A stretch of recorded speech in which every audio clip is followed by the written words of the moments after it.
front of the world, the 100,000 people or so watching, and everyone in this room.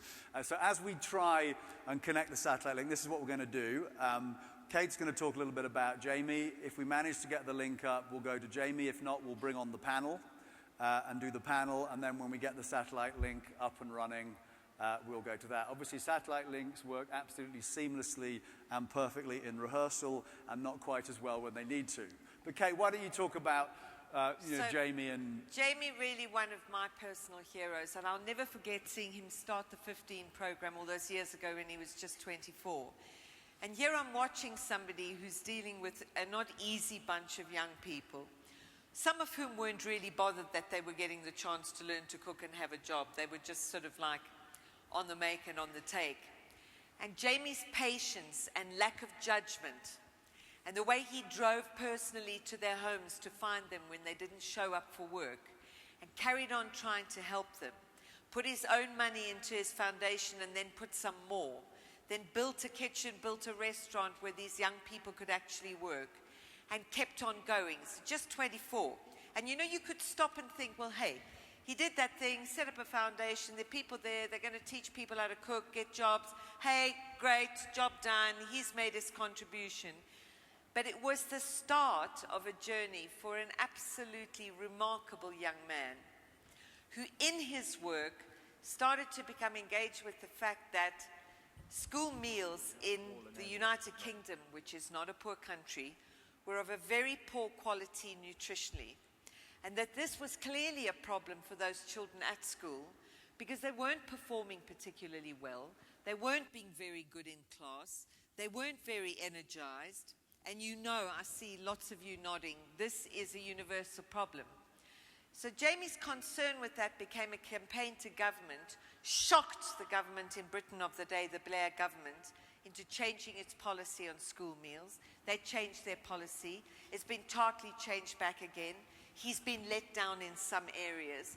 But you never go through a day in the United Kingdom where that young man isn't on radio or television banging a drum and saying, why are you feeding rubbish to our children?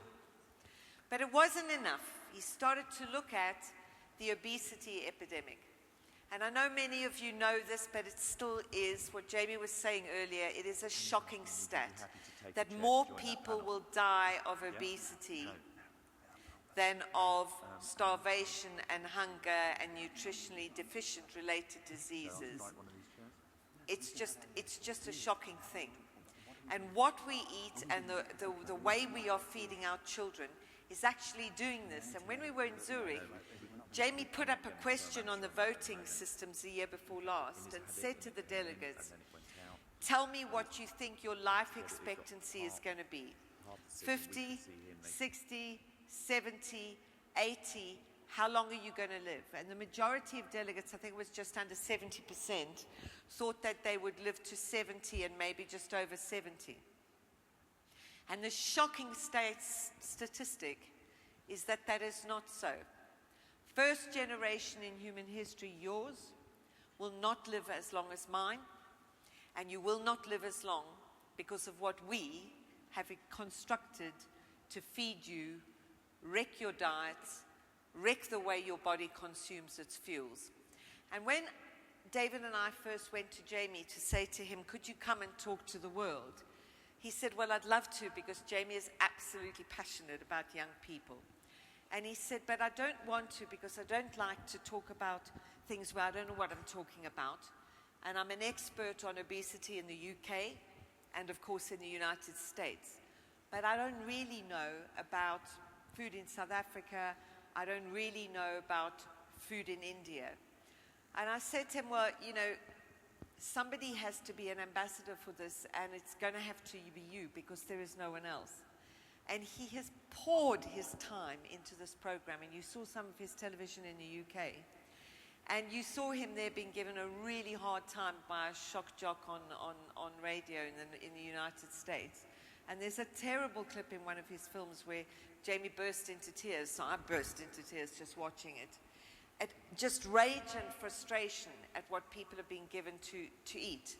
But despite negative press there, and despite a very public drubbing from a very popular, God knows why, DJ, Just about 2 months after that program, the pink slime factories in 6 states in the United States were closed. And this is this young man's work, and he just is so special. And every time I look at him in his work, and I just think, you know, one of the delegates said a great thing earlier about connect your aptitude with your passion. And there's Jamie's aptitude with food, and not a lot of people know this, but he told us this in Zurich. Growing up, and again it was a point that came up over there, Jamie has very severe learning difficulties. Really very severe. He was a special needs pupil. But this aptitude with food, connected with that passion, could help save your generation and help you all to live a bit longer. And we want you to. And I think, so, you know, hooray, Jamie. A great example of 3 things that you should all think about. You know, the first one is he started doing all this about 24. So, you know, you are of an age where you can really make a difference. The second thing, and I think the thing that, as we get a great chance to talk with a lot of the people who've done amazing things in the world, the thing that comes back consistently is they started by doing this one little thing, and then all of a sudden they became globally famous, and this became a huge global movement, and they'd never thought that was going to happen. And so I think, you know, just probably sitting in this room is a Jamie Oliver or a Bob Geldof or a Kofi Annan, and just, you know, take that action, and you'll be amazed at where it can go. And then the other thing is, you know, Jamie's like a chef, yet he's kind of metamorphosized from being a chef to being somebody who is actually changing the way the whole world looks at food and thinks about food. Okay, so what we're going to do now, as we try to sort the satellite link, we're going to bring forward the panel of counsellors to discuss these issues. Now, each of these plays a huge, major role in the food industry. So I want to introduce them to you. Paul Lindley, extremely influential figure in nutrition, especially for babies and young children. He founded an organic food company, Ella's Kitchen, published a groundbreaking report on improving children's health in the UK, averting a recipe for disaster. Welcome, Paul Lindley.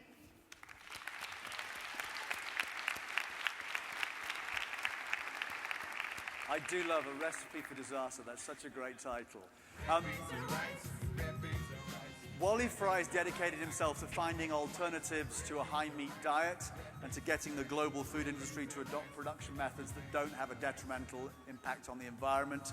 I was very pleased to see that last night at dinner, both Lily Cole and Lauren Bush were eating the vegetarian menu, and it was a note to self I should start doing that. Very famously, he launched the global initiative of Meat-Free Mondays. Please welcome to the stage Wally Fry.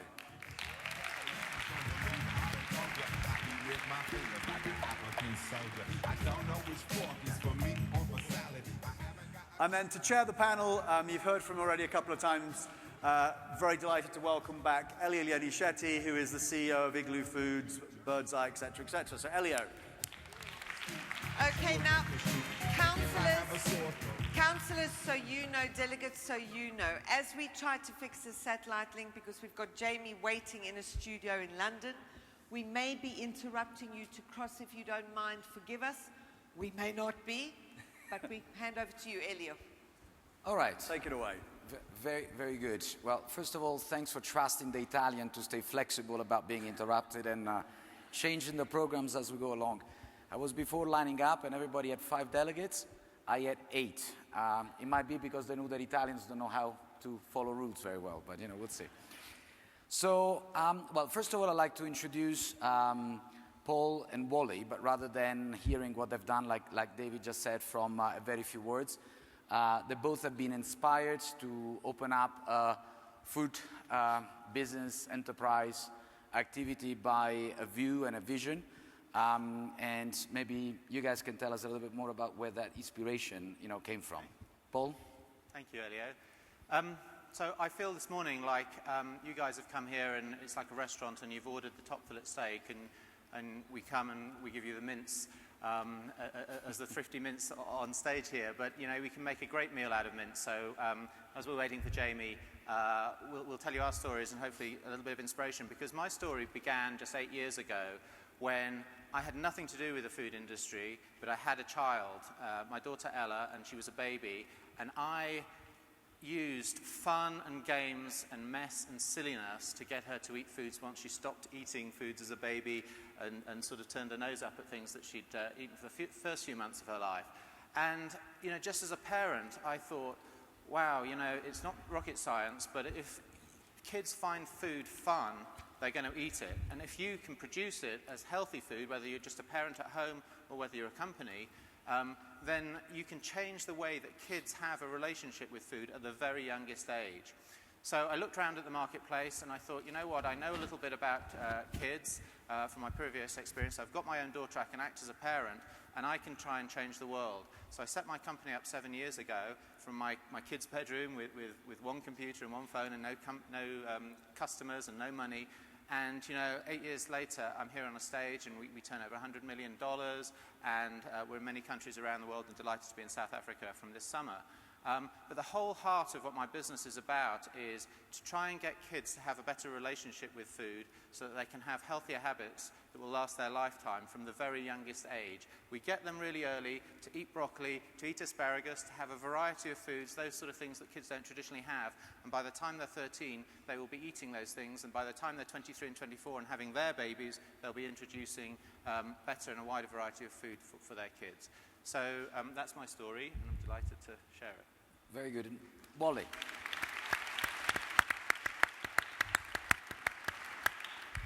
So Wally, you've been around the food block for a little bit longer than both of us combined and multiplied times. You can tell times by the color of my beard. So. Well, good day to everybody. And I must just say that I was sitting here during the plenary, and I was humbly moved by some of the intellect of the youngsters that were talking on the mics and the bravery of them and their confidence. And I actually had a moment there, like Francois, where I was a little bit emotional, especially when the lady from Pakistan spoke. That was quite moving. And I would just also like to say that I'm really, really humbled by the fact that I've been asked to come here and share some experience with all of you today, and I hope that, can make some small difference. So, my story started 23 years ago when I was a reasonably successful builder, building shops and offices and factories and things like that. And I was living in this strange environment where my wife was a born vegetarian, and I was an avid meat eater. And she, would speak to me about vegetarianism from time to time, and I thought she was crazy. Because I had this, the approval of society to believe that unless you eat meat, you won't grow big and strong. And my dad told me that, and I believed it. So another thing happened a little sort of later on. I was very proud to build a factory farm structure that housed 4,000, what they call a 4,000 sow unit. So sows become units, and there's 4,000 of them in this fantastic building that I built. I was very, very proud of it. I had pictures of it in my construction office wall.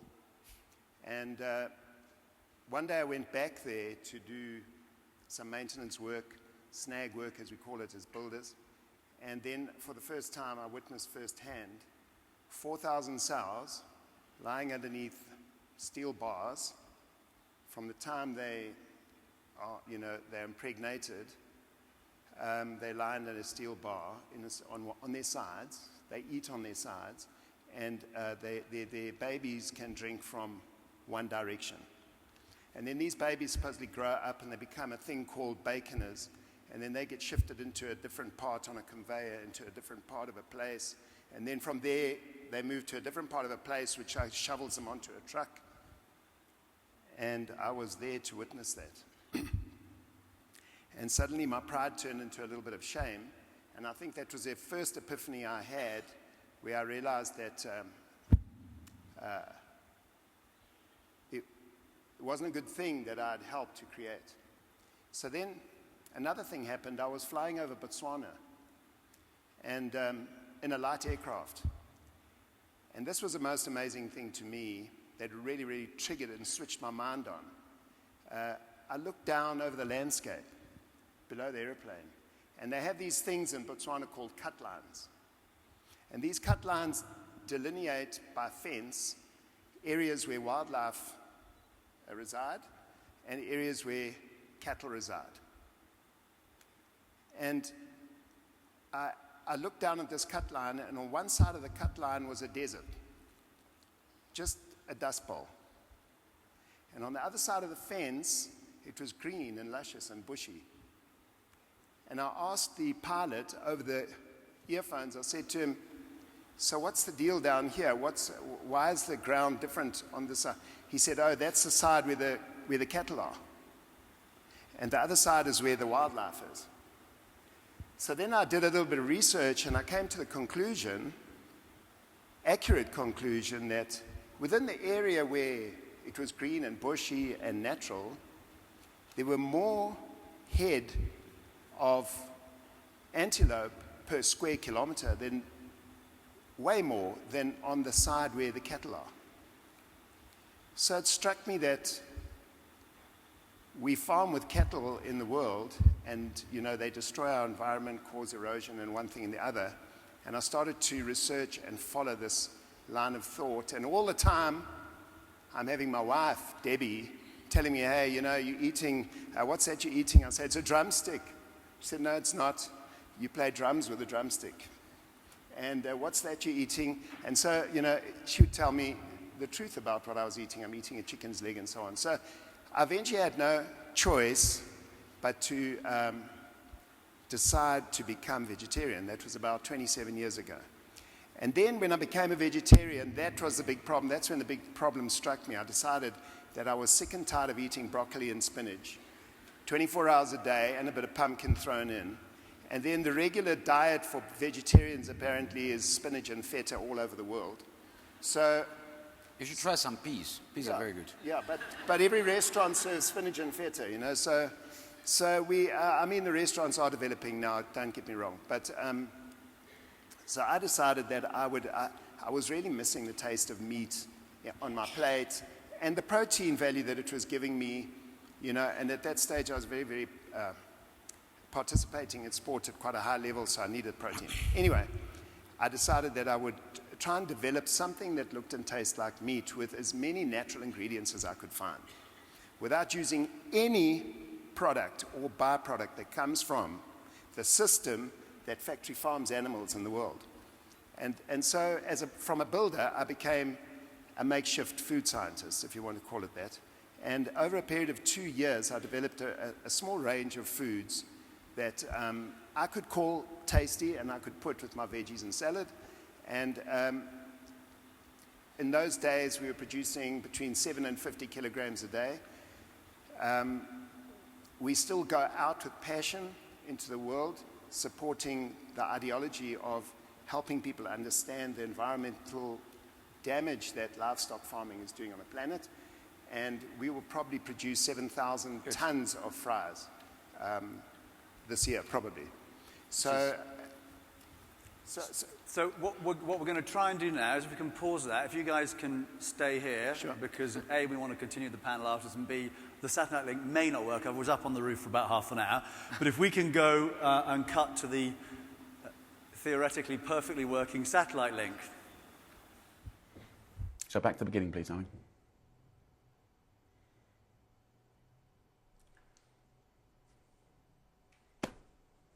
Hi, guys. Good morning, everyone. Hope you're well. Now, I can't hear you at the moment. They've switched me off, but I've been told to go. So if I can go, put your hands in the air if you can hear me. 5 seconds delay. Hands in the air if you can hear me. Yay!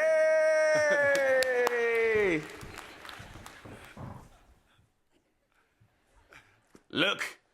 The lovely Kate is there, looking beautiful in her One Young World t-shirt, as usual. OK, guys, well, let me crack on.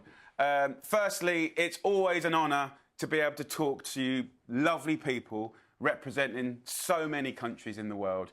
It's an honour and a privilege. and I hope I can say a few things to drum up some enthusiasm about food and our beautiful planet and our wonderful countries and the health of our brothers and sisters and friends. So, first up, I'm so sorry that I couldn't be with you in person this year in beautiful Johannesburg.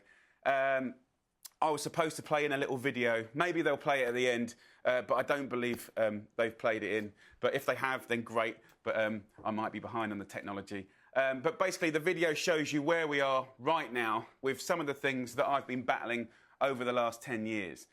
Now, most of this footage is from America, Britain and Australia because that's where my foundations currently are based. But don't be fooled into thinking this problem is just in these countries.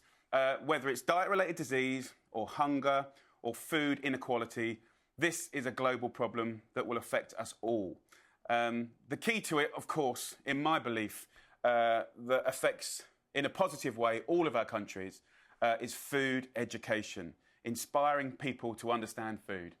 Now, I don't want to be the bearer of bad news. I don't want to tell you that we haven't got enough water on this planet and that's going to be a big issue in the next 50 years. I don't want to tell you that 2 million people will die as a result of obesity this year and 2 million, sadly, 2 million children will die from undernutrition. I don't want to tell you that if our methods and habits don't change, we're going to run out of food with our growing populations. You, there today, are the first generation expected to live shorter lives than your parents. And diet-related diseases are among the world's biggest killers. And of course, the thing that is important and, important for us all is that it's all preventable. We can prevent these things. So I don't want to give you all the doom and gloom. I'm going to leave that to Bob Geldof. He's very good at that. Okay? So I want to focus on the positive today. I want to try and get you guys inspired. And hopefully feel part of something and something that we can all share in. So let's talk about what the world and some of the great things happening around the world is. So this year, this year for the first time, global targets were set in the World Health Assembly to reduce deaths from lifestyle diseases. And these were to be done by 2025. These targets include reducing salt intake by 30%. And by the way, this applies to nearly all the countries in the world. To reduce blood pressure by 25%, to reduce the marketing of unhealthy foods and drinks to children. And countries needed to act fast, and some have already. So let's talk about some of the countries that have already got involved. Chile. For my friends in Chile today, the Chilean government have banned the use of toys to advertise fast food and junk food. Fantastic. Right here in South Africa, targets have been set to reduce obesity by 10% and increase the control of diabetes by 30% by 2020. Important stuff. In France, they've gone straight in. Hello, the French contingency. The French government have put a tax on sugary drinks, and that came into action in 2012. And the money raised from this goes to support farm workers. I love it. In India, they've launched a 5-year national plan to reduce NCDs, that's lifestyle diseases, and that's very important. In Peru, they've recently implemented a law promoting healthy food for children and banning junk food advertisement and the sale of junk food in schools and reducing trans fats and all those lovely things. So this is my third year talking to all of you lovely people at One Young World.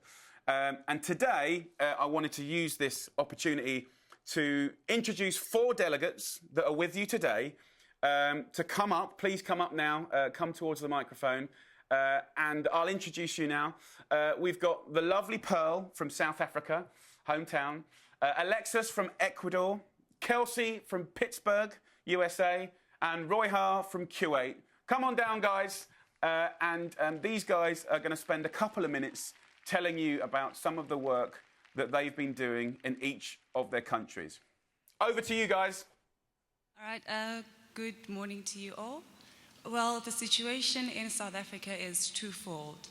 A large portion of the people in South Africa are living in hunger, while those that are food secure are either obese and some are at the risk of developing lifestyle diseases such as diabetes.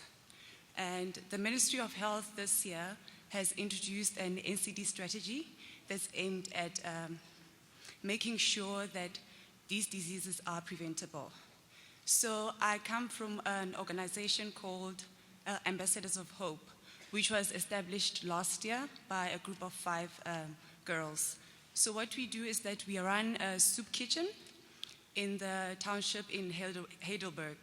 We are trying to target those households that are child-headed. So what we do is that we go every 2 weeks and then we give out soup kitchens to these families. What we've noticed throughout the year is that most of these kids, the only meal that they have is the one that we give them in that 2 weeks.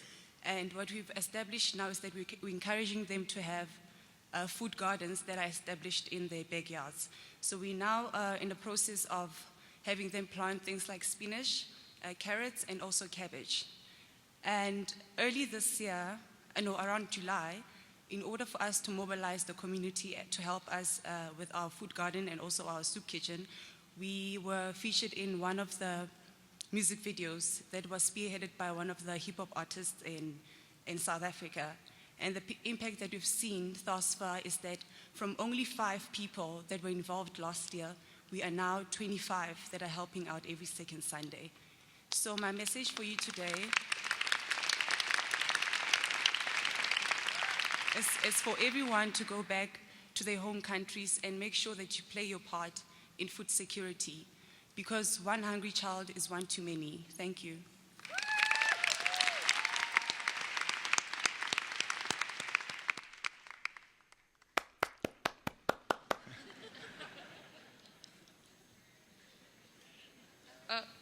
Okay, yeah. Hello, I'm Kelsey from Pittsburgh, and Jamie Oliver came last year to visit us at the One Young World Summit, and his visit was extremely catalytic. We created a successful Food Revolution Pittsburgh group in Pittsburgh, and we had 7 main initiatives, and these ranged from increasing access to gardens within the city, improving nutrition education within the schools, encouraging families to actually sit down and have a meal together as a family without screen time once or twice a week, improving employee wellness programs, and the project that I worked on, which was the Food Revolution Cooking Club. So we went into high schools and we taught kids how to cook and we gave them the tools they needed. One of the really awesome things that we saw is over the course of this year is people started really paying attention to Food Revolution. And one of the reasons we were so successful is that we partnered with the University of Pittsburgh, and their MBA students ran a social awareness campaign for us. So within the first week, we had something like 60,000 YouTube views in Pittsburgh about our work that was being done. And that's only one example of the way that Pittsburgh really positively interacted with Food Revolution. Our team raised $13,000 in just a few short months by putting on dinners and events, so that as we were educating students and empowering them and bringing in local chefs and celebrities and restaurateurs from Pittsburgh, we were also giving them the tools they needed to succeed when they left. So all of our students left with supplies and cookbooks that they would like to read. I'm really excited because we had a great Food Revolution Day, and we're looking forward. So there's a team in Pittsburgh, Bobby Fry's heading up, expanding this project into other schools. The work that I do is I'm a food service director, and I do healthy school lunch. So we're trying to partner these two things together with bringing communities into schools and organizations into schools to give education to these kids about food, and partnering this with the quality of food that these kids are eating. We're going to come out with a really strong product in Pittsburgh, and we're extremely thankful. Jamie, thank you for inspiring me to be a lunch lady.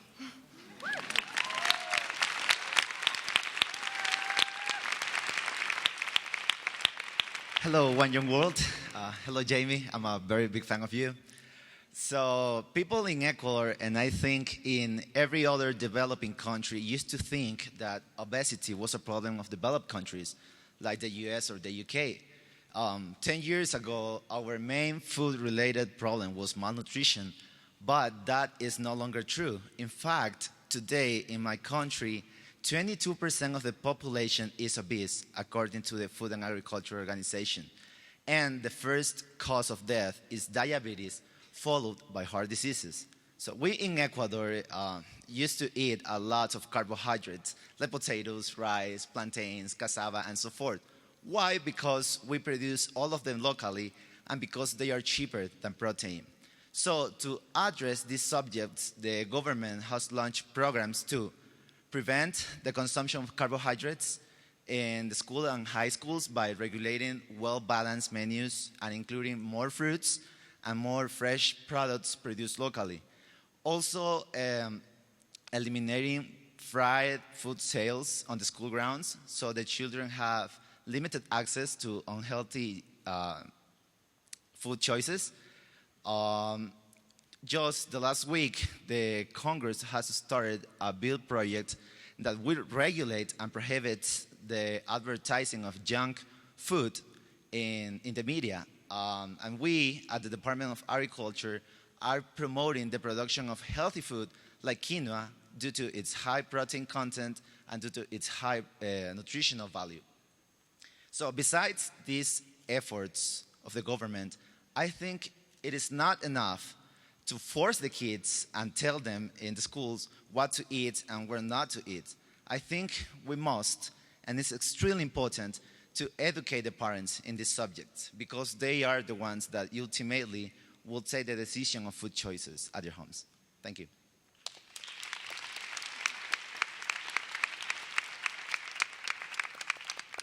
Hello, everyone. Hello, Jamie.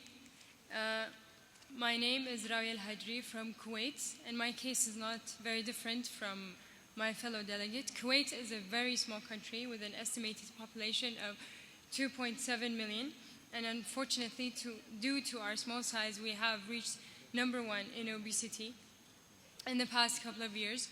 And what we're trying to do through our project, fitfootball.net, is launch social and health initiatives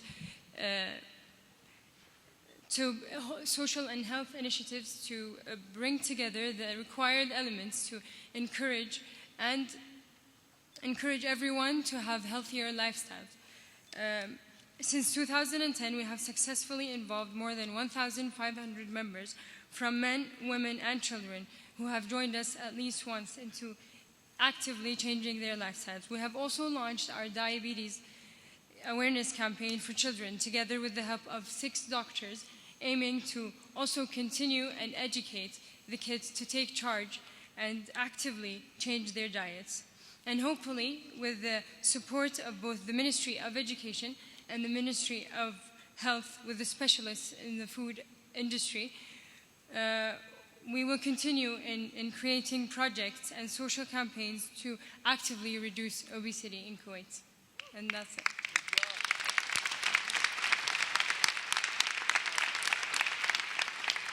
Hello.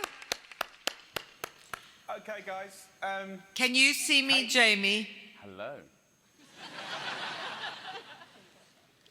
Can Jamie see me? Have we lost it? If I go away. I can see you. You look beautiful. Come on. No, you do. I just wanted to tell you that you've got 1,300 food ambassadors here from 190 countries. And we love you.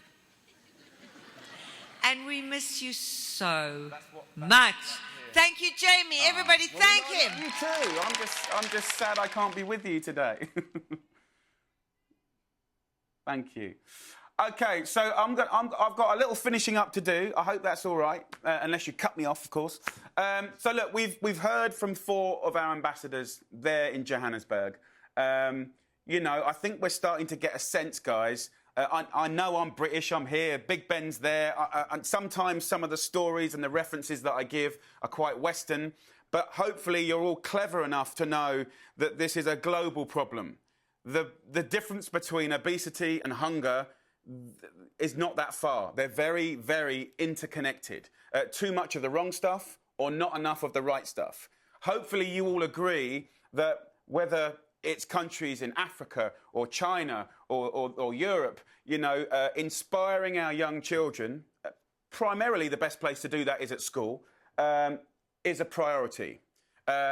Structuring that through governments, local governments, national governments to make food education a priority is imperative. At the same time, just like one of our delegates said, that's not enough. We can't just expect the government to do it all, although they need to do a lot more everywhere. So we need to do more. We talked about the parents. The parents need to step up.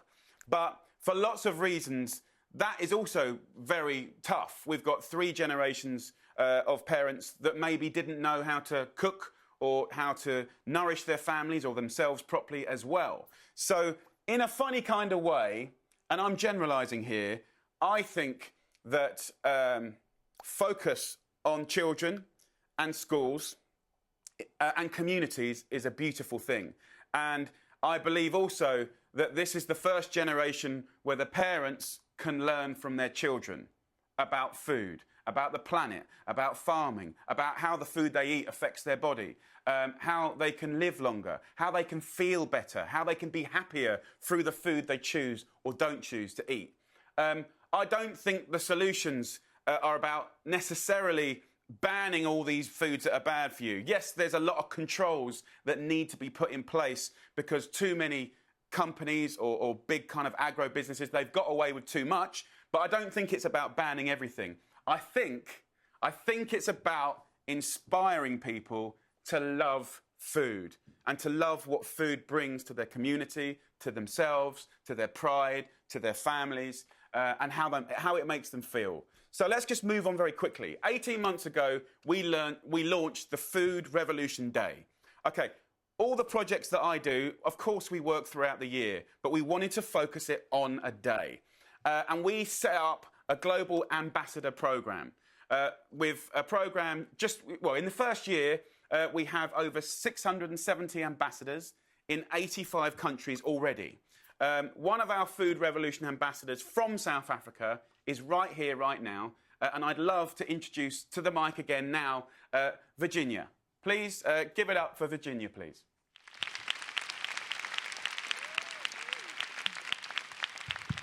Good morning, One Young World.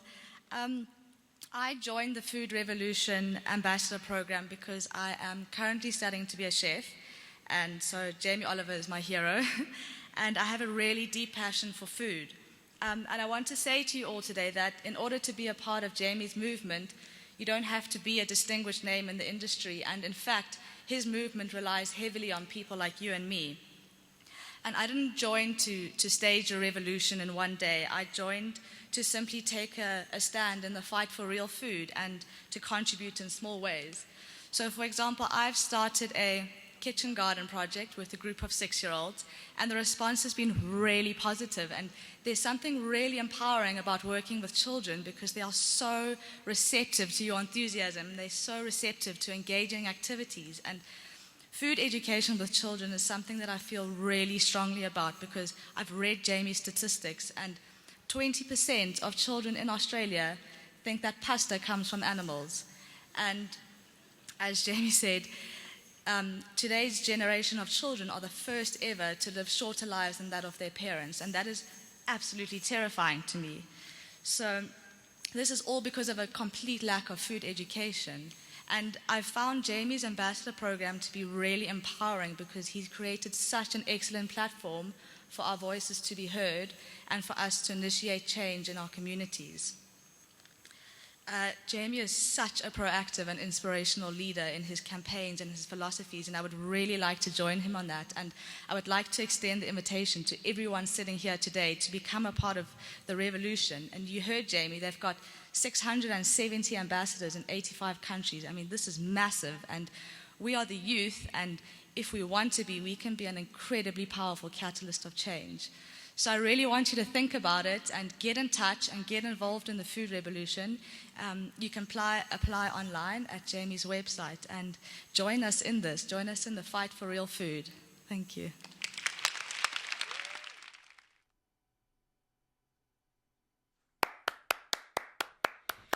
Okay, thank you very much. It's really nice to hear from you, Virginia. And I apologise to everyone for the 5-second delay, but I'm sure you understand. The food revolution only stands a chance if we have more people like Virginia. We currently have 85 countries represented in our programme. There is 190 countries in One Young World today. That's 105 more countries that we would love to have on board. So my ask today is very simple. Please join us. And if I may, we've got a link. Hopefully, if the technology works, in the screen below me, there's a link and you can link up with an existing ambassador, or you can sign up to become one yourself, and just get in touch with us. We have a dedicated email that we've put in place for you guys. And we're going to start, this is very new for us as well, you know, not just One Young World, which I love deeply, but also the Food Revolution. And of course, they work perfectly together. But we want to get more people involved. So get in touch and tell us what food issues you have in your country, and even in your neighbourhood. You know, the email is below. So just send it to us. We'll be looking through it. And in case you missed it on the video, Food Revolution Day this year is confirmed for May the 16th, 2014. So why is Food Revolution Day important? Well, I'm doing my bit to sort of try and pull in all the information from around the world all year. We all felt it was important to have one day to focus. And I would love you people from One Young World to also be involved. Why is it important? The whole point, I think, what I've learned from looking at many, many people around the world trying to do wonderful things, there's many people doing incredible things, but it's quite lonely trying to make change. Making change is uncomfortable for us humans. We don't like it. So if you're one person, one mother, one father, one family, or just a little group of people, making change, important change in your communities, in your schools, in your local government, national government, getting your radios, your newspapers, your TV locally to talk about these issues, it can be very hard and it can be very, very lonely. And one of the whole reasons of One Young World being formed is because we have this opportunity to learn from each other, be inspired by each other, but also to give each other power and confidence and strength. And that's what I want to do today, and that's what I want to do with Food Revolution Day. Hopefully, under the Food Revolution Day, we can make some big noise next year. So, guys, sign up. Please get in contact with us. I'll keep you I'll tell you what's going on and how we're doing stuff. But pretty much this is it from me. If you are on your smartphones, and I'm sure you all are, please feel free to follow me on Twitter, or or on Instagram. Well, listen, I'm not sure if Jamie will pop back or not, but that was quite amazing. We actually managed to pull it off after the technical difficulty we had. A huge thank you to the panel for their patience, and we will now go back to the panel. Elio, take it away. To Jamie, this is for him, even if he's gone. What an inspiring program, what an inspiring person he is for food in general. And who would have said he actually made British cuisine well known, which was probably not a pre-Jamie concept altogether. Only an Italian could get away with that.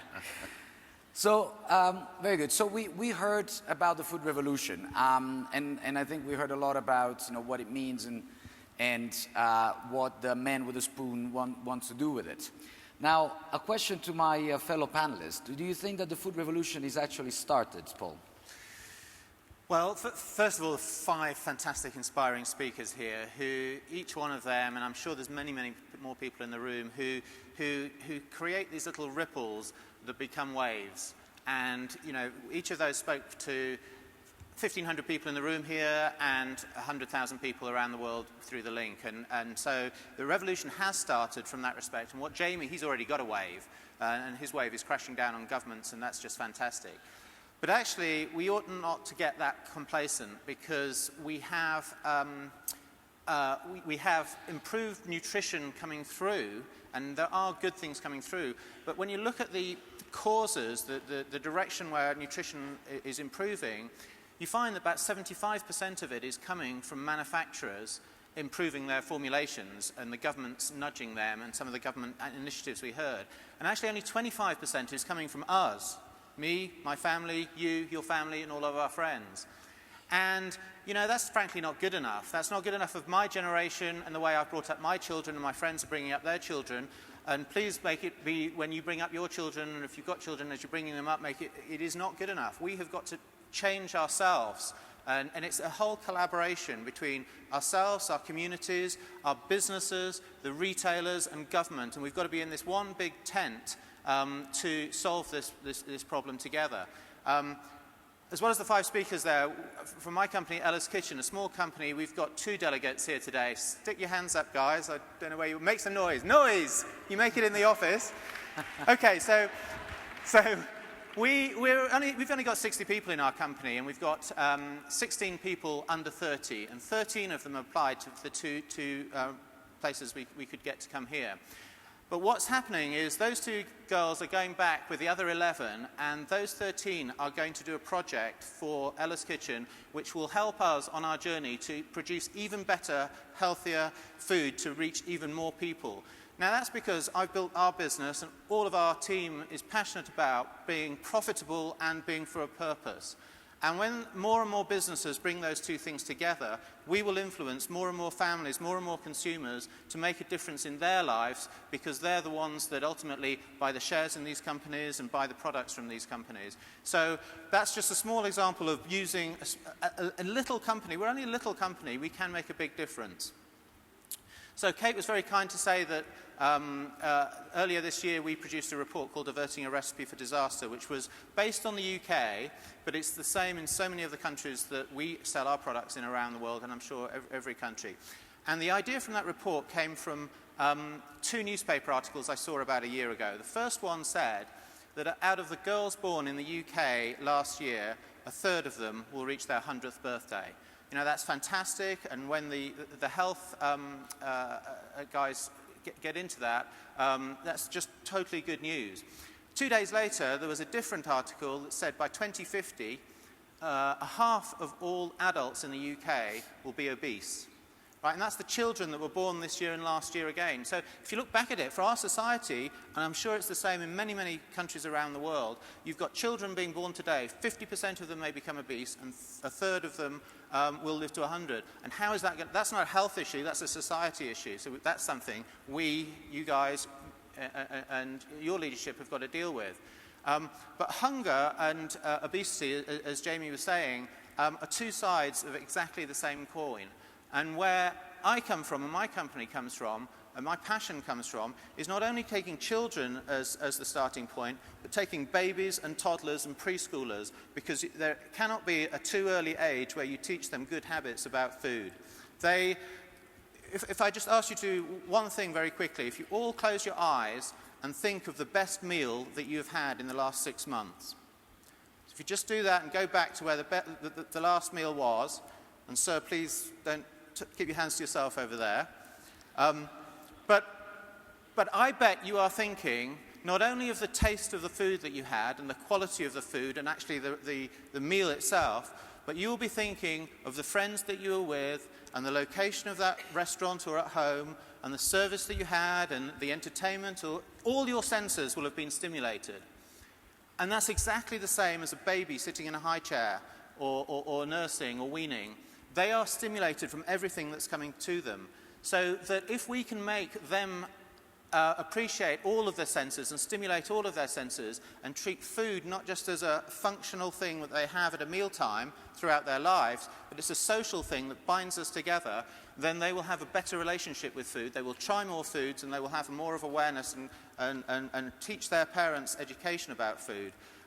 They'll be more inclined to cook and prepare foods. You get a toddler involved in food preparation, just stirring, just shaking, making a game out of going to the shop, being involved in making the shopping list, all of those things. By the time the food comes out of the oven, that toddler will feel involved in that food and more likely to try it. Thank you. So there's a whole lot of work we can do, you guys can do, we can do. If a man of 46 can say that he's got youthful spirit like you guys, we can do it together, but you can't start too early. Thank you. I think that's a very powerful thought. And I was actually receiving before a couple of questions from the delegates, and I'd like to link it to what I've heard from the Chilean delegate as well before.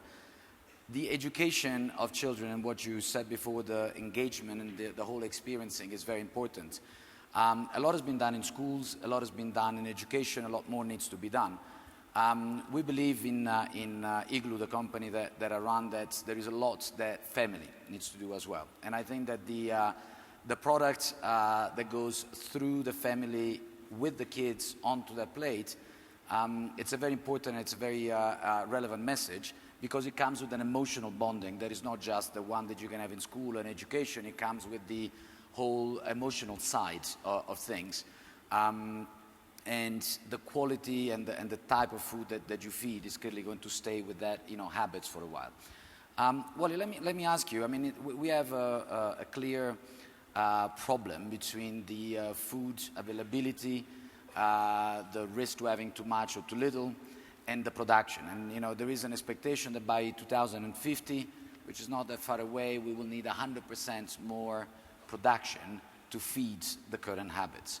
So, should we change the habits or should we change the production?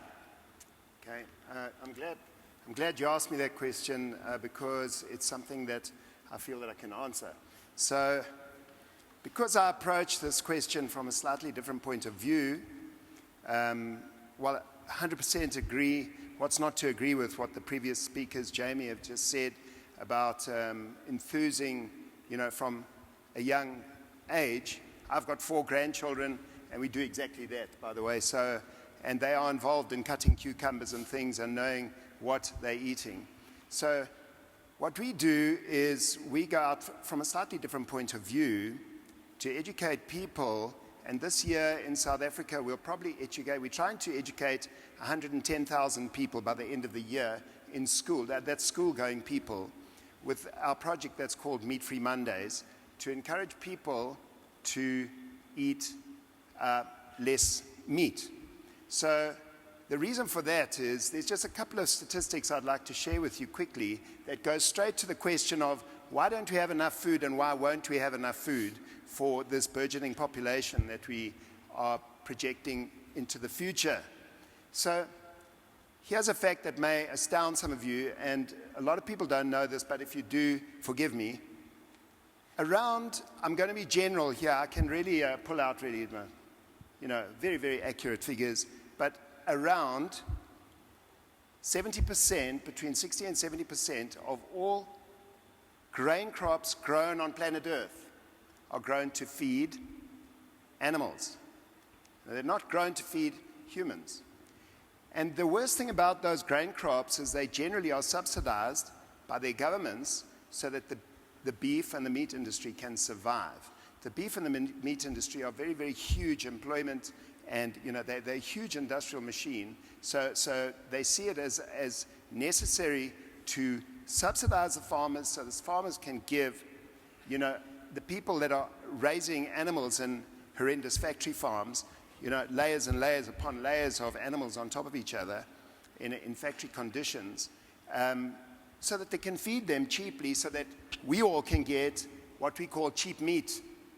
Most of the cheap meat has got antibiotics in it, and some of it also together with, growth hormones, because they need to get these things that they call, that we like to call animals, have just become, machines. They need to get them to a certain weight of protein conversion from all this corn and barley and everything they've been eating. They need to get them to this weight in a given time. You can only do that sometimes by the introduction of hormone, to grow them, just like the weightlifters, they'll have a bit of what we call in the weightlifter, well, I heard them refer to it as a little bit of juice to get big and strong. The same thing with cattle. The other thing about this meat that people are eating is that most of these animals were never designed by our Creator to eat grain or proteins from bio-waste. So this meat that we're eating, firstly, is not good for us. And the second thing about it is that if the governments switched their efforts to subsidizing farms to produce those grains and vegetables and whatever they can produce in their area, in their eco area, for humans instead of animals, we certainly wouldn't have malnutrition. So what it is, it's very hard to get hold of grain at the right price if you're a human. But it's very easy if you are, for example, a beef farmer.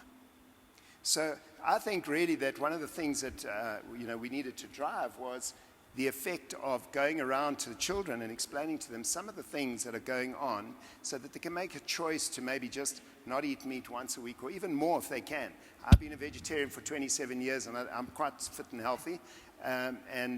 So that's where I see the possibility there's enough place on planet Earth to grow these crops. But we need to be feeding them to humans and not so much to animals. And in order to do that, the demand for animals has to go down a little bit. I'm not advocating that everybody become a vegan or a vegetarian tomorrow, but we could moderate. We could moderate and change a lot of things on planet Earth, especially environmental degradation, which is just killing, our chance of survival. So that is my message, I think, in line with what Jamie said. It's just we can have enough food. We can have enough water. We've got to change what we eat. There are 8 billion people demanding food 3 times a day, especially in affluent countries. And whatever they choose to eat will affect, planet Earth. Paul, I was going to add to that. I mean, I think, I don't worry that we can't feed ourselves in 50 years' time. I think we're smart enough to work out the yields of agriculture have grown and grown and grown despite GM and pesticides and stuff, which are, in my view, a very bad thing, but have grown. So the problem is, it's the systems that we work in. We've got this screwed up system where you've got people here from countries which, obesity has not yet hit, and it's all about getting enough food and enough nutrition, and there are people malnourished there. And there are other countries where the whole problem is obesity. So we've got enough food, it's just consumed in the wrong way.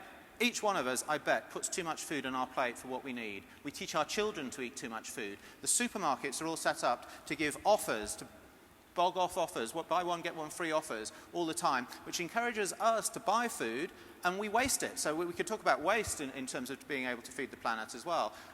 But most saturated fat and sugar in our food comes from people buying it when it's on offer in the supermarket. So we've got to change that whole thing of the supermarkets doing things like that. But we've got to do it as people. We can't expect businesses whose first reason for being is profit, and the good businesses will have purpose as well.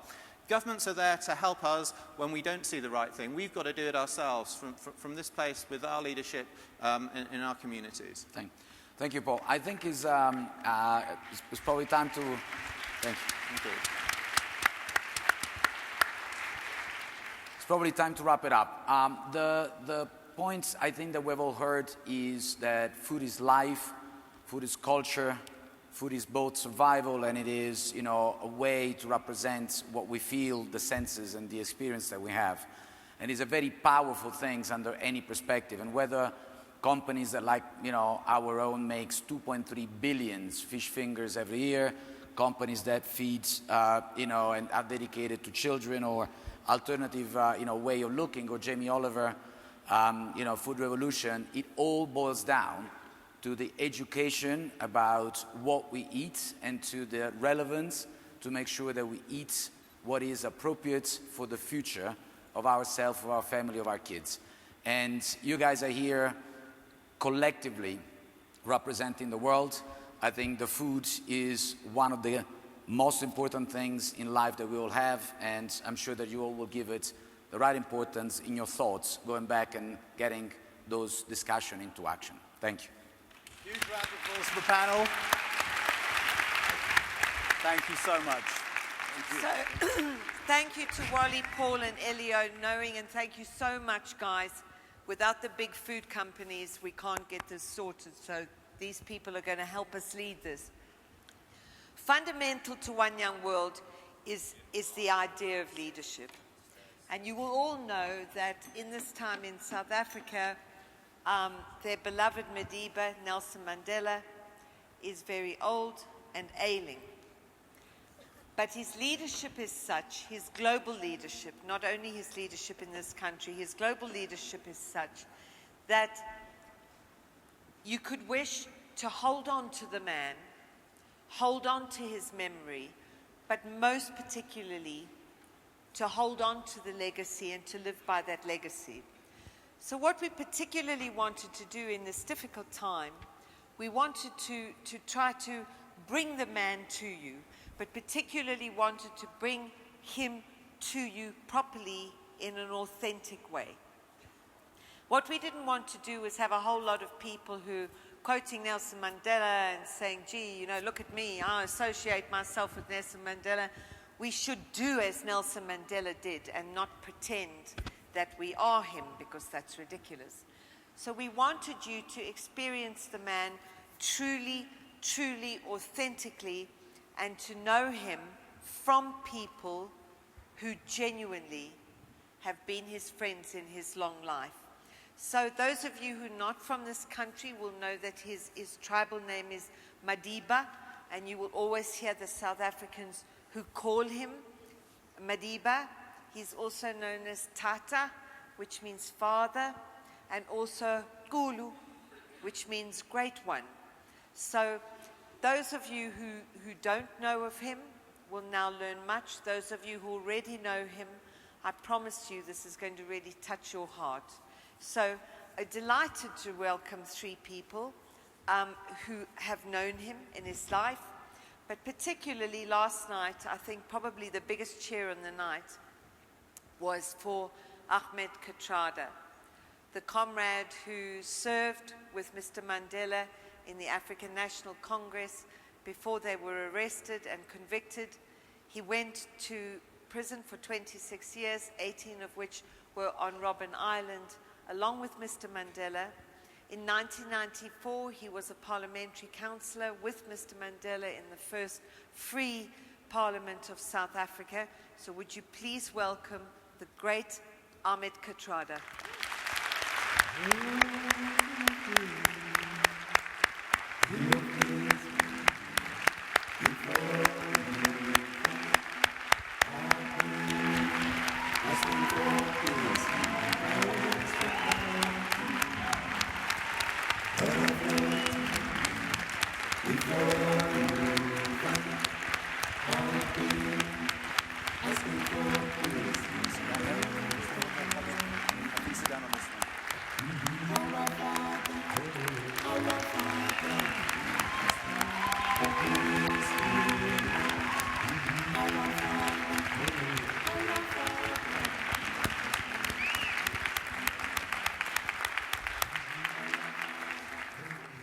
So a person to whom we spoke about this panel was Graça Machel, who has been these many years Nelson Mandela's wife. And she asked us to invite onto this panel a young woman, Nobulali Daganzele, who's an extraordinary young South African, who accompanied the American First Lady, Michelle Obama, on her recent visit. And Graça Machel particularly asked, would we include Nobulali on this session, and we're honored to do that. So please welcome this young woman, Nobulali Daganzele.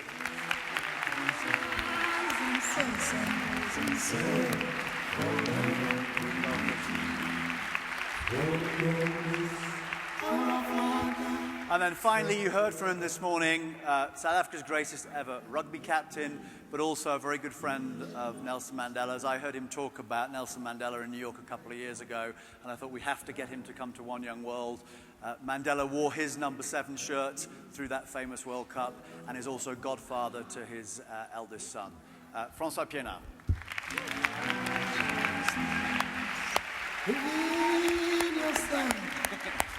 Yeah, wherever. Or maybe here.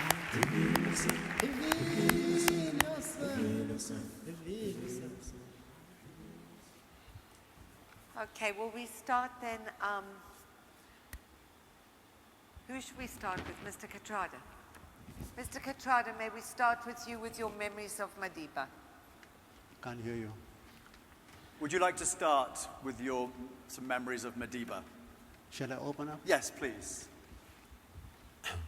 Do I start? Yes, please. I met Madiba 67 years ago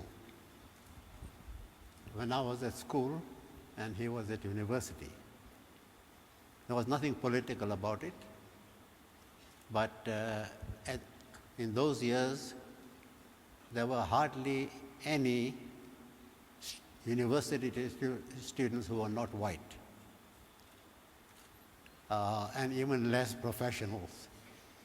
So here when I met this man, a university student, and I was at school, he related to me, asked me questions about myself, about my colleagues, what are you going to do?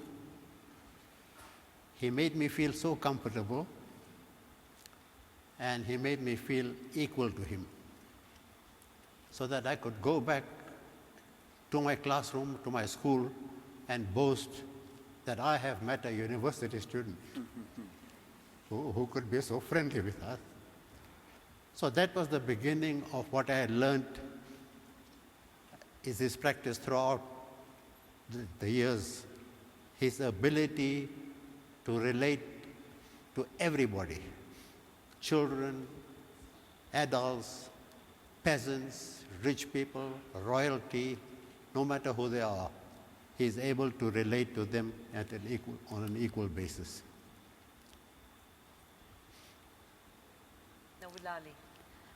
My very first and only encounter with Utatu Nelson Mandela was as a Mandela Rhodes Scholar. Nelson Mandela decided as part of his legacy that he'd like to start something called the Mandela Rhodes Foundation, which is an oxymoron in itself because you've got Utatu Nelson Mandela, who speaks about freedom, who speaks about equal rights, and then you've got Cecil John Rhodes, who was really not for the black people, putting it in a politically correct way.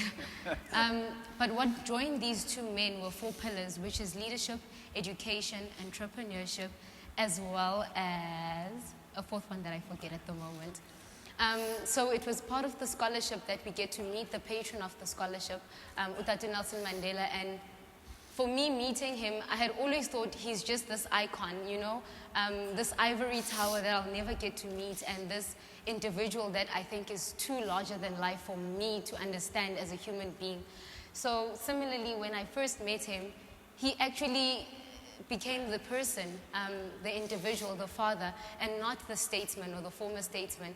And what he said to me, and the words that I've held on to throughout, is just the 2 main things with which I now live my life: the importance of education, and that's why he started the scholarship. He firmly believed that education is a silver bullet. It is the key that unlocks one's true liberation.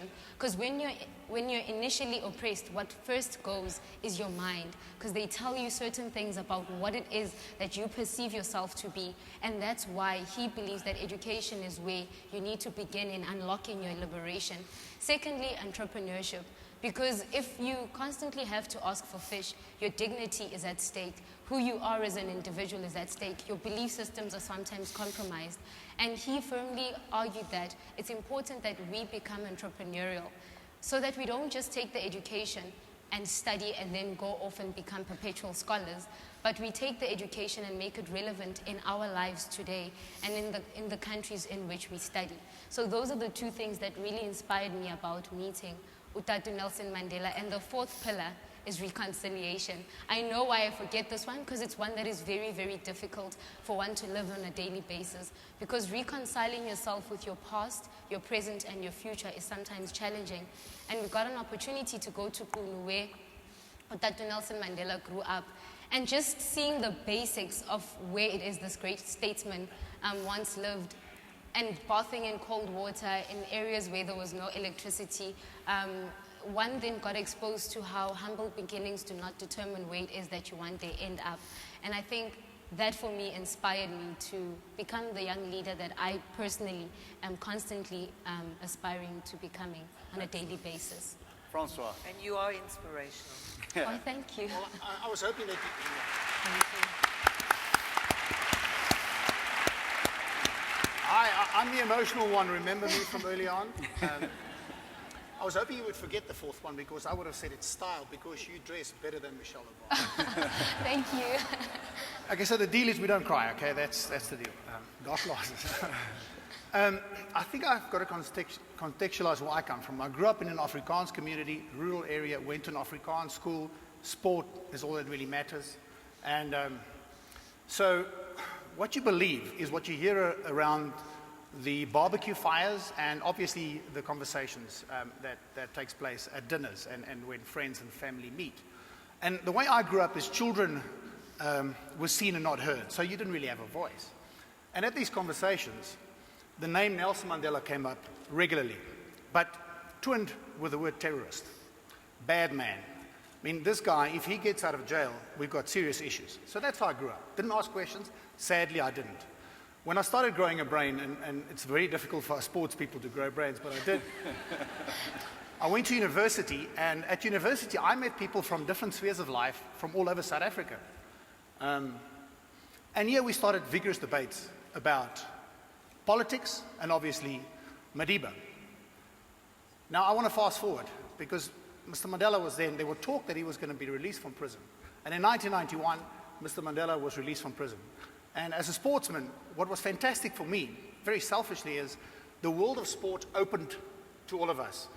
For the first time, we could now compete on an international stage. And as a sportsman, what you want to do is you want to pit your talents against the best in the world. Madiba became the president of South Africa, and I remember where I was and what I thought. But I'll never forget what happened around those campfires and the chat. You know, if this person comes out of jail, there's serious issues in South Africa. So fast forward, I get a telephone call, and it's Mary that phones, and she said, "Hello, I'm Mary, I'm Mr. Mandela's assistant. He would like to have tea with you." Incredible. I said, "Thanks," and we arranged the time, and I put the phone down, and my first thoughts were, why? Why does he want to see me? What does he want to tell me and ask me? And then I became a chick. What would I wear when I see Mr. Mandela?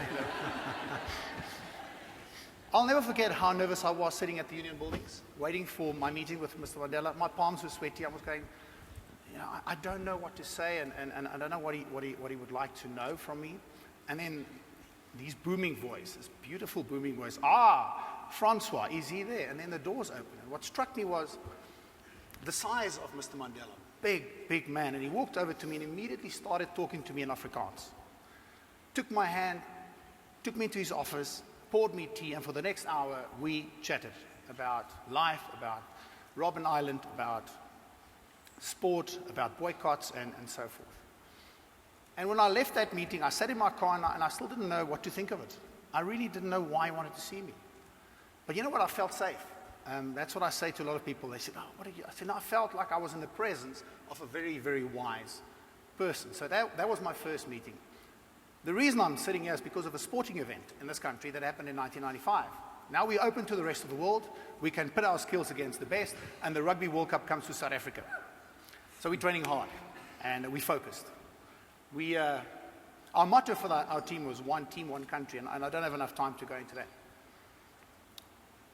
We were going to play Australia in the opening match. Now, it's the biggest thing that will ever happen in my life is having an opportunity to go to a Rugby World Cup and that opportunity to maybe win it. So we were preparing the team before the first game against Australia in Cape Town. And we heard that Mr. Madiba was going to come in and see the team. As we finished our practice session, the helicopter flew in and landed. And I walked over to Mr. Madiba. I've had one or two conversations since our meeting with him. And the team were lined up waiting to meet him. And as I walked towards the first player, I think it was Kobus Visa. Big guy, much bigger than me, big chest, played in the forwards. And I was going to say to Mr. Mandela, he said, Kobus, how are you? And then he went to Henny, and he went to Andre. I've got to rewind now, He knew the names of each and every one of those players without having met them, ever. Can you imagine when that helicopter left, how we felt? You feel invincible. There's this air of magic, and it's incredible. So those were my two first impressions with Mr. Mandela.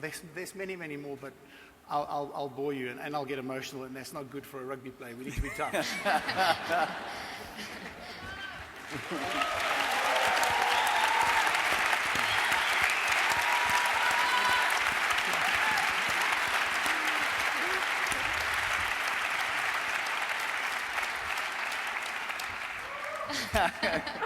We've lost it.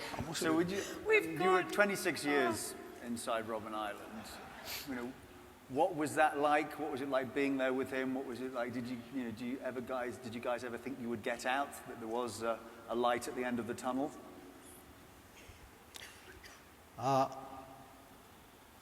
We're not talking about the trial. We'll talk about Robben Island itself. You can talk about whatever you would like to talk about. Well, I should say a little bit about the court case. Mr. Mandela and his fellow leaders, among 8 of us, they said this should be a political trial, not a criminal trial. And we must fight it politically.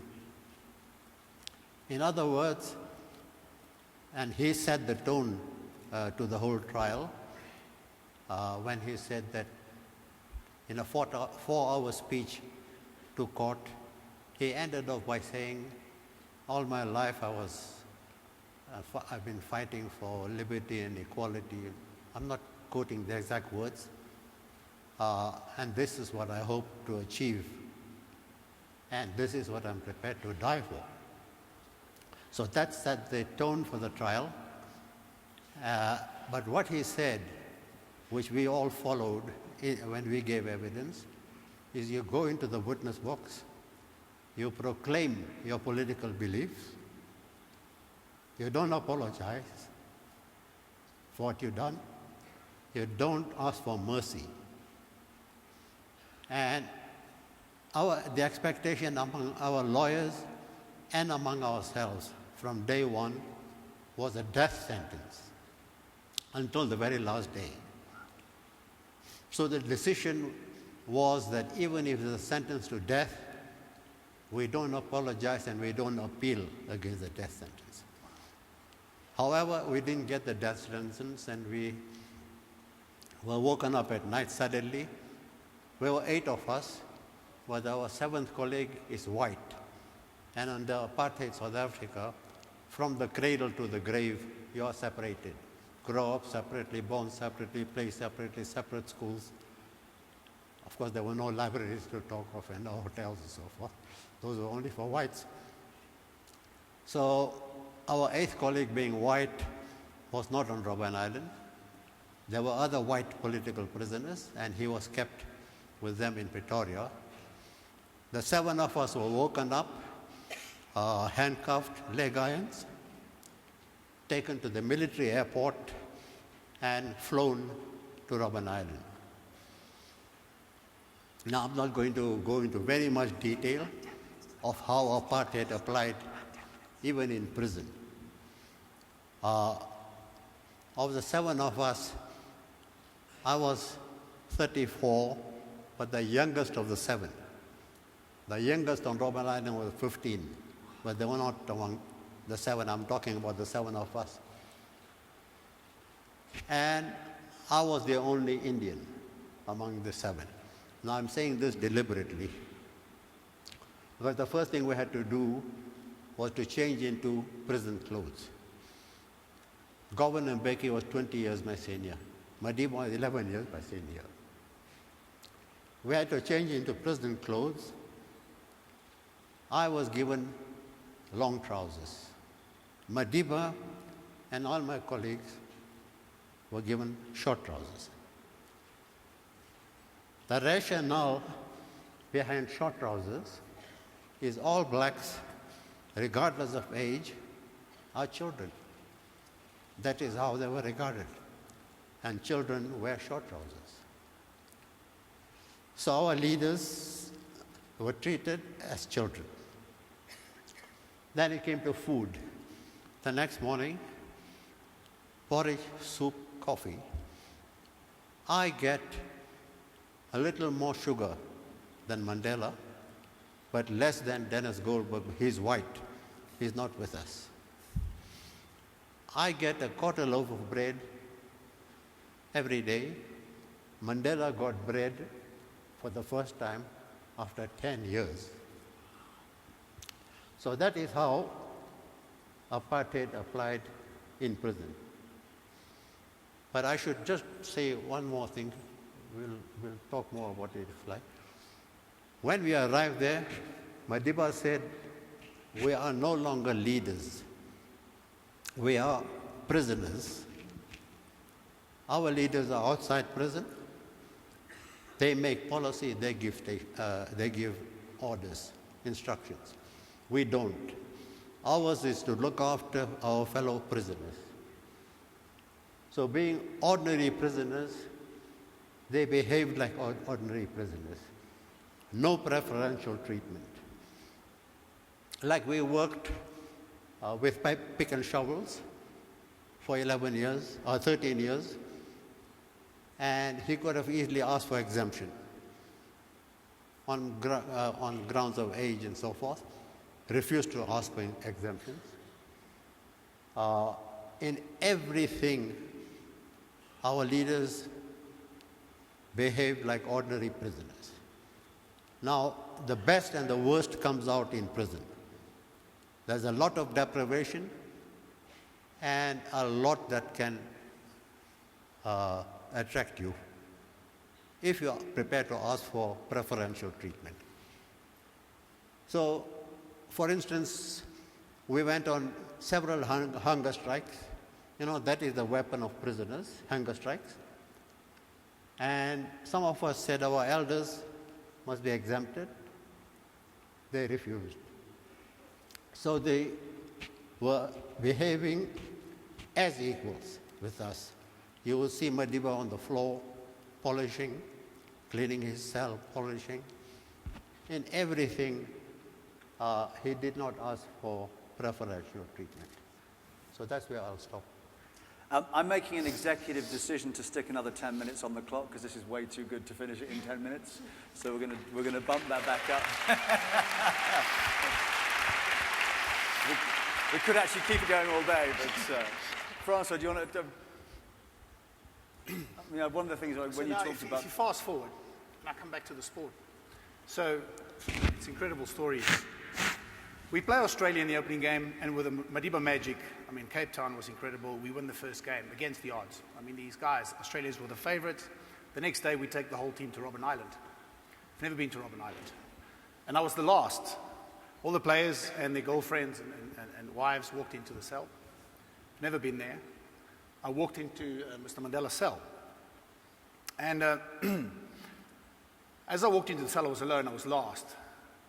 I could stick out my hands and almost touch the walls of the cell. That's how small it is. I looked through the bars and you could see nothing, rocks, nothing.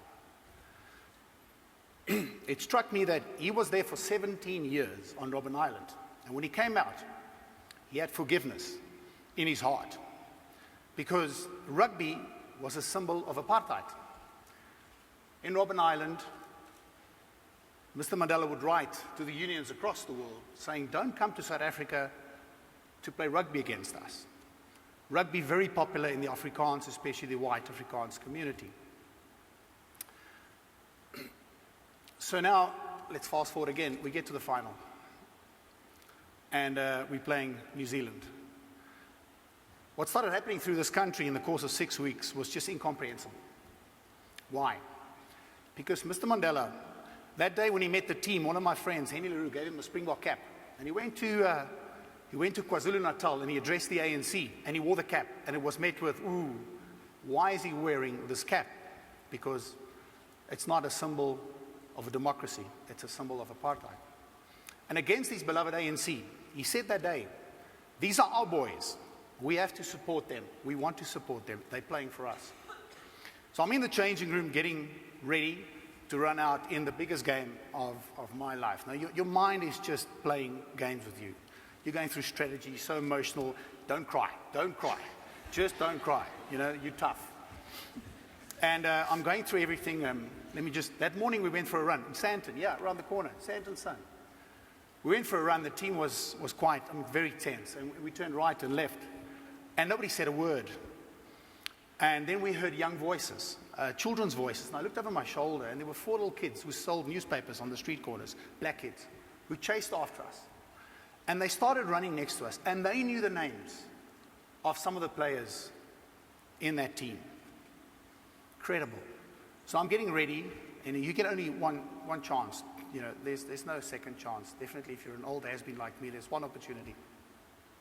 And there was a knock on the door, and we didn't know this. And the door opened, and in walked Mr. Mandela. What was he wearing? A Springbok jumper. So when he turned around, got to pull back now.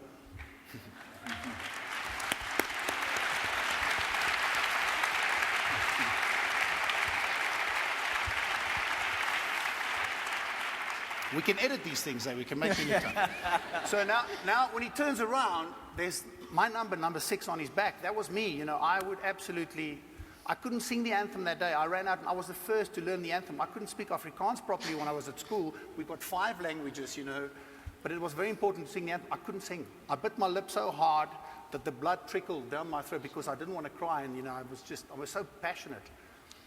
And the irony, only later hit me. So after full time, we level with the All Blacks, an amazing game. And the stadium is filled with mainly white South Africans, predominantly Afrikaners. We didn't hear this because we were in the changing room, but when Mr. Mandela walked out onto the stadium, this whole stadium started going, Nelson, Nelson, Nelson. And at full time, I was just bereft of any thoughts, going into extra time. And the stadium started singing Shosholoza. It's quite incredible. Shosholoza. I'll never forget what Mr. Mandela said to me when he handed me the trophy. I'm incredibly humble. So now, let's go to Hollywood. So Hollywood try and make a movie of this, and they say, Matt Damon is going to play me, and I'm like, yay, me. He's got hair, he's good looking, His heart. He's bright, so great. So now we're off to Hollywood to see this movie about this event. And all these Hollywood directors all amble up and they say, geez, I really hope you like the movie. I mean, Uber directors and stuff, and I'm like, I'm from Witbank, what do I know about this? Can you imagine? So I said to my wife, I really hope I like this movie. My boys are there, Jean and Stefan. Two stories. So Jean was born in London, post the Rugby World Cup in 1998, and at 6 o'clock in the morning, the phone rings, and it's Madiba, not an aide, him, speaking to my wife first. She says, hello, Madiba, and I'm going, no, that must be a hoax caller. I mean, how? It was him. He phoned to congratulate us with the birth of our son, Jean, and he said he wanted to be his godfather. And he gave him a Xhosa name, Mkokele, which means leader. Incredible. So where there was nothing to gain by being friends with me, 3 years after the World Cup, Madiba phoned to congratulate us on Jean. So now I'm in this theater, my son Jean and Stefan is there, and they dressed up, and we're going to watch this thing, this movie. And that scene on Robben Island was the only thing, we had no input in the movie whatsoever, and that scene on Robben Island comes on, where he stands and he touches the walls, and that was me. I cried like you cannot believe. So my boys are looking at me, my wife's looking at me, she says, pull yourself together. Everybody's looking at me. My one friend from Australia, he's also in touch with his feminine side, he's crying, and I'm thinking, I'm going to leave here now. I'm going to leave here, and that would have been disastrous, because the guys that said, I hope you really like the movie, would have gone, he doesn't like this movie. But why did I cry? It's because of this man's humility, and because he had forgiveness in his heart, and because of his vision. Now we're going to talk about lessons later on about Madiba. There's a lot of things that I would like to share, but when he became first black president of a democratic South Africa, he said, the time for the healing of wounds has come. The time to build is upon us. Never, never, and never again shall it be that in this beautiful land, one will oppress another, and we will remain the skunk of the world. Now, often I hear great speeches. Often you hear politicians especially deliver incredible speeches. But do they follow through? And you can look at Nelson Mandela's legacy. He followed through on what he said he would do.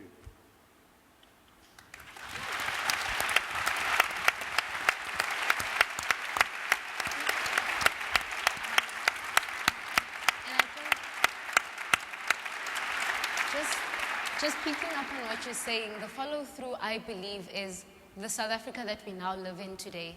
Because I'm sitting amongst greatness, and I'm very honored. And I sit here and I ask myself, okay, so that's what they did. What now lies ahead? because I think the Mandela that I know is the Mandela that we can all share in the future that we now create. The Mandela that says we will no longer feel education becoming an incarceration to the young children that are struggling through mathematics, through science, through their even mother tongue, just in communicating with each other. The Mandela that told us that we need to each get at least 2 PhDs once qualified, just so that we can stamp again the importance and the power of education. And I think for me, more than anything else, it's the hope and the beacon of light in the mind of each individual that Mandela really represents. It's the beacon of hope and light in the minds of the children that are currently being oppressed by education or lack thereof. And I think more than anything else, at the heart of everything that Nelson Mandela does, there's an essence of wanting to liberate each and everyone's mind. And I believe that the platform that One Young World has now provided us all with is an opportunity to not do Mandela Day or not do the 60 minutes of changing whatever it is that you're changing, but looking at how we can take our lives and allow for that to be our long walk to freedom, towards education, towards entrepreneurship, reconciliation, and leadership in our own pockets of excellence. And when I was 27 years old, I deliberately started lecturing at Wits University, primarily because I no longer wanted to just become a consumer of knowledge, but to become a creator of knowledge as well. And I firmly believe if it wasn't for the scholarship that one received, people like Sean Johnson believing in what it is that the mind of the scholars can do, I wouldn't have been able to do that. So I think it's something that's important that yes, he's this great man, and he's a very charming gentleman, and he speaks about boxing days and really has a way with just engaging with the heart of people. But what I really, really appreciate, and the one thing that I hold on to, being a young South African, is the mind and the ability in which he can just converse with you and show the capability that your mind has to do great things and to truly change the world. So we have about 9 minutes left. It'd be great for you maybe to share a couple of thoughts on lessons that we can learn from him. Well, I think the most important legacy of Madiba is reconciliation. Francois here is the symbol of reconciliation. Now, from reconciliation flows your emotions. No bitterness, no hatred, no feelings of revenge. Because unlike other colonial countries where the oppressors were coming from foreign countries, our country's oppressors were South African. We have to live with them. They've got no other country. So Madiba and people like Francois represented this reconciliation. It was not easy after all the years of oppression, but somebody had to give the lead, and Madiba symbolized this lead. Forgiveness, because you can't, everything, when we came out of prison, everything was in white hands. Industry, agriculture, civil service, everything. We didn't have black engineers, architects, nothing. So practically also, the only way out was to work with our fellow past oppressors. Forgive them and let us work together to build one united nation. So the first thing he did after he became president, he's called to tea the wives and widows of former presidents, apartheid presidents, to have tea with him. Mrs. Verwoerd, because Verwoerd was the symbol of apartheid, and Mrs. Verwoerd couldn't come because of she was not well. So Madiba got into his helicopter and visited her.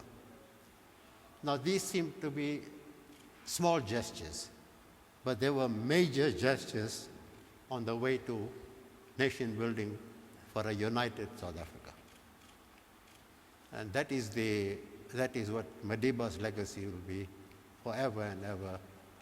Forgiveness, reconciliation, nation building under one flag, under one national anthem.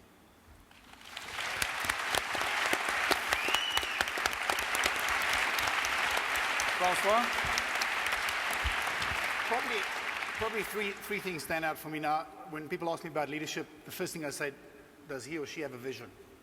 You have to have a vision. And he had a clear vision. And it was documented when he became the first president of South Africa. And that vision was to be unusual, to take the next step. And he followed through on that. That's the second thing. He followed through. Once you have a vision, you've got to follow through.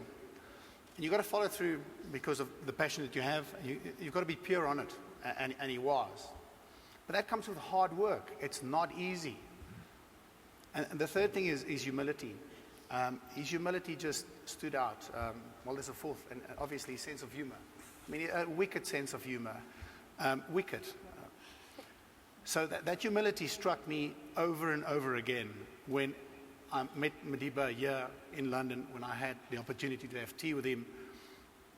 And his deep, deep, deep, deep compassion for people and the future of South Africa, Africa, and obviously on a global scale. So to drill it down to our discussions here this morning, I mean, when I get emotional, it's because I get angry, oftentimes. And I'm angry that education is not on the agenda of every leader in the world, top of the agenda, and in Africa in particular. But we've got to follow through. So if there's a vision from the bright mind sitting in this room, that is what we want to do, understand clearly what you want to do, and remember that you've got to follow through. And it's not easy. Don't come next year or 5 years from now and you haven't followed through on that. Make sure it's clear. And have a laugh along the way, because, we can get too serious, and his sense of humor was just... You got an example of the wicked humor? Oh, well, it's sort of very personal, so excuse me if it is personal. So Stefan, our second son, doesn't get the call from Madiba. So Stefan grows up, he says, "Dad, why did I not get the call?" I said, "Well, you didn't get the call." Now, what do you say to this kid? I said, "You just didn't get the call." And he kept on asking me, this wasn't good.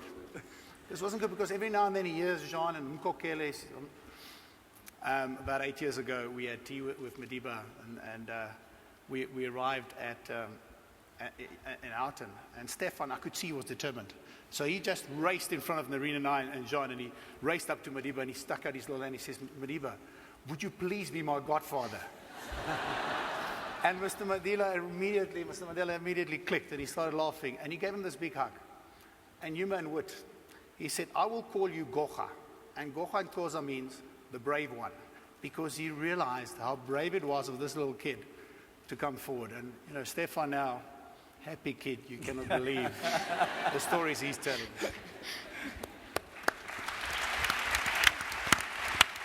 A last comment? I think for me, the words or the lesson that I learned comes from Hamlet. I'm a thespian, and I love Shakespeare. But in Hamlet, it is said, "To thine own self be true." And I think Tatu Mandela exemplifies that. He didn't try not to be the boy from Ekun. He didn't try not to be the intellectual and the university student. He didn't try not to be the man that was incarcerated for 27 years. He was exactly that. And I think it's that exemplifies what it is that we as individuals truly appreciate about him. And the second thing is, the eye of the imagination is greater than the eye that sees. Because right now, you might be seeing your reality, and he saw that small cell. But what his mind allowed him to do was to track forward and see 1994. Granted, his imagination might not have actually imagined the greatness of how that moment would have actually panned out, but he didn't give up. And I think sometimes there's moments where you stop and you think, you know what, actually, what's the point of all of this? And you do want to give up, and I'm sure he experienced that as well. But he allowed Julius Caesar to be his way of escaping by reading Shakespeare in prison, and also just chatting and not losing his sense of humor. So I think that's the lesson that I greatly learned from him. just the eye of the imagination and what it can achieve by allowing you not to see your current circumstance, but the possibility of what your future could hold. And the final word. You have the final word, please. Well, you know, it's difficult to say a final word. Madiba's legacy can only be upheld and perpetuated by the youth. The majority of our population in South Africa are youth. And the young people have to remember that with freedom came responsibility. Everything is now open to us. Engineers, architects, you name it. We are saying, young people, by all means play, enjoy yourselves. But don't forget your responsibility to yourself, to your parents, to your country. And that is how the new South Africa can be built and can flourish, so that South Africa can become the champion country of the world. That was fantastic. Thank you so much for the most amazing panel.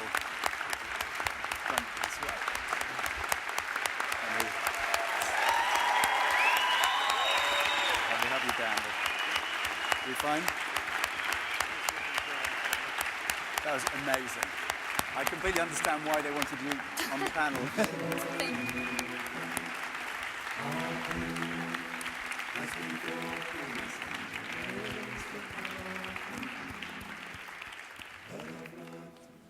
So before we head to lunch, there's one final thing we'd like to do. We'd like to invite Siggy Probst, the Chief Executive of Siemens, to the stage to tell us about a very special thing that they've been doing in honor of Nelson Mandela. So Siggy, please come up to the stage.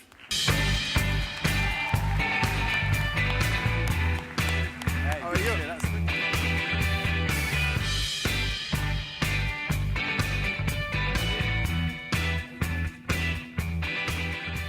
Yeah, good day, everybody.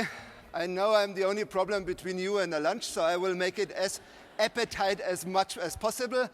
Kate, David, thanks a lot for inviting me again. I was with One Young World already in Zurich, and I talked about sustainability. And I think we made a lot. We brought sustainability into the forefront. Thanks a lot from my side. You did a great job. So we go on now. I talk about one aspect of sustainability.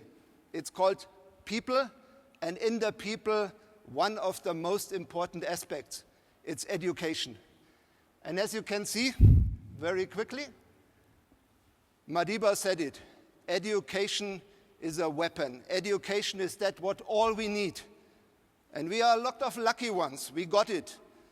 But we have to bring education to all of us, to all the world, to everyone. When Madiba made the words, he's had something specific in mind. He had in mind that we do it. And this is what we're up for. In 2010, our former CEO met Madiba, and they had something in mind. I'm sure they had a very nice chat, the normal one, and then they came to a conclusion. Let's do something together. And the word is really do something together. Then they figured out what they can do. And they came to the conclusion, education is the key. Education is something we have to do together. And then, turning reality into a dream, we got a task. And this is something I'm really proud. Private company and government, they can work successfully together. Together, we make things happen. And as you can see on the picture, left up, private company, local chief, Mandela, and also the government people, they were together. They made in the opening of the buildings. Society was involved from the beginning. On the right side, we have our town hall meetings. We, private company, government, local chiefdom, together we listen to the people. What do you want to achieve? We will build a school. What's in for you? How can we do it? And then if you look, we made a tour around the education in the area. We asked people, feeding schools, what do you expect from us?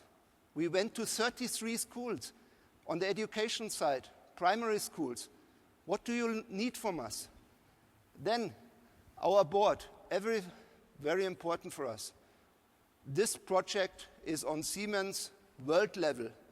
All Siemens people are extremely proud. Wherever I go in the world, Mandela School of Science and Technology is a topic. And now Professor Dr. Ruswam was here to open the building. It's a commitment from us. Then, these are the people we work for. These are my motivation. When I really had the pleasure to chat with, when they made the picture with them, and they're so excited.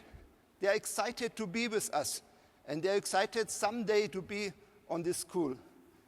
And, of course, we had local engagement also on building the school. And that was it. The normal reaction when Mr. Löscher and Mandela had the chat, the normal reaction would be, let's build a school in Joburg. Infrastructure is there, I give you some land or whatever, build a school where it's easy. But I think this is the greatness of the storyline. They decided to build a school there.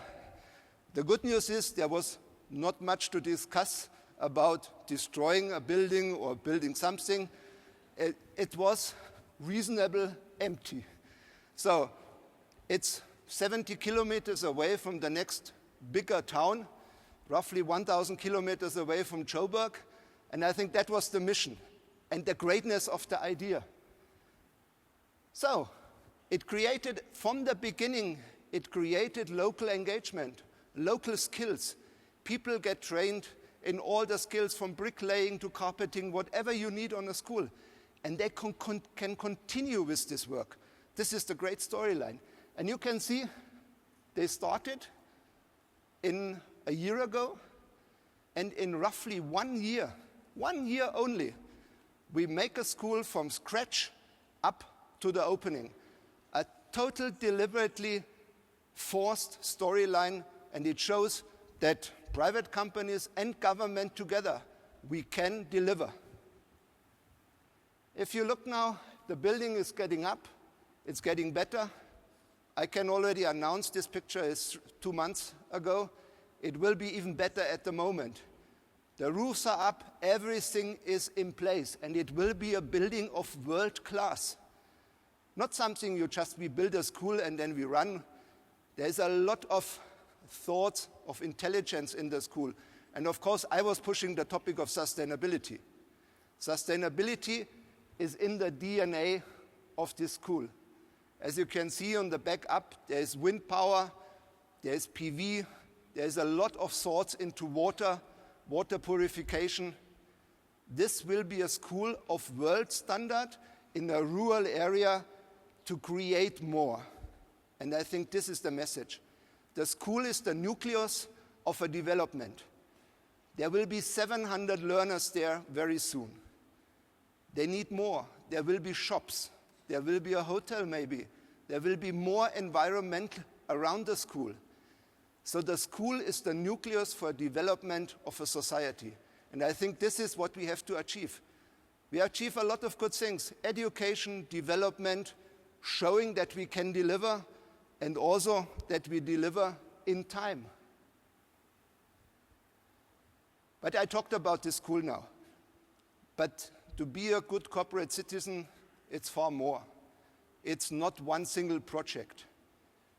We look at our engagement with high schools. We have partner schools. We have also, we call it cyber junkyard competition, where we go to university and ask them, show us something in engineering. Show us something what you can do. And we then, of a company, we will honor it. And we look after the youth space. We provide shelter for people who need it. And I tell you, I only talk about these things while I got asked to talk about. These are things for my company we do naturally. We don't talk about normally, we just do it. Well, it's our duty as a corporate citizen in Africa, and especially also in South Africa. I think we have to learn from his words. And what he says is, let's do it. Let's do it together. Build collaboration. Build something, be it small or big, but make things happen. And I think it's our duty, and it's also our duty to stick to Mandela in this respect. We have to build it up, our society. We have to be good citizenships. And we do it for us. We do it for our children. But at the end, we also have the duty to do it for Mandela. Well, he is one of my heroes I can see in the whole world. And I'm dedicated with my company to fulfill his dreams and build up a better society. And we will do it, I can promise you. Thank you very much. Thank you. It's fantastic. Thank you very much. Thank you. Thanks. We talked about the importance of follow-through. There's a fantastic example of follow-through. I think it's something like $60 million that's being committed by Siemens to this. And the other nice thing about where they built the school is it's right next to where Madiba's resting place will be. We're now going to break for lunch.